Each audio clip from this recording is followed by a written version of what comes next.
చంద్రబాబు గారికి BJP party కావాలట, జగన్మోహన్ రెడ్డి గారికి బీజేపీ పార్టీయే కావాలట. ఇక్కడ ఒక ట్రయాంగిల్ లవ్ స్టోరీ నడుస్తుంది మన రాష్ట్రంలో. బీజేపీ పార్టీ అధికారంలో ఉంది. వీళ్ళ స్వప్రయోజనాల కోసం మన రాష్ట్రాన్ని, మన ప్రత్యేక హోదాని, పోలవరాన్ని, రాజధానిని మొత్తం అన్నిటినీ తాకట్టు పెట్టేశారు చంద్రబాబు గారు, జగన్మోహన్ రెడ్డి గారు. అన్న ఆలోచన చేయండి, 10 సంవత్సరాలు అయిందే మనకు రాష్ట్రం ఏర్పడి, ఒక రాజధాని ఉందా అన్న?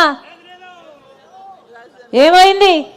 పక్కన బెంగళూరు ఉంది, చెన్నై ఉంది, హైదరాబాద్ ఉంది, అందరికీ అన్నీ ఉన్నాయి కదా. మనకేముందన్నా? మనకేముంది? చేతిలో చిప్పు ఉంది. మనకేముంది? మన నెత్తిన కుచ్చు టోపీ ఉంది. కనీసం ఒక రాజధాని అని చెప్పుకోవడానికి కూడా లేదు అంటే మన బిడ్డలకు, మనకు అది అవమానం కదా. ఏం చెప్పాడు చంద్రబాబు గారు? అయితే అమరావతి అన్నాడు, సింగపూర్ను చేస్తానన్నాడు, 3D సినిమాలు చూపించాడు. అమరావతి కాస్త భ్రమరావతి అయింది. ఒక్క పర్మనెంట్ బిల్డింగ్ కట్టలేదు చంద్రబాబు గారు. మళ్ళీ జగన్మోహన్ రెడ్డి గారు ముఖ్యమంత్రి అయ్యారు. ఈయనకు ఒకటి సరిపోలేదు, 3 కావాలన్నారు. పోనీ 3 ఒకటైనా అయిందా? ఒక్కటైనా అయిందా? ఒకటి లేదు.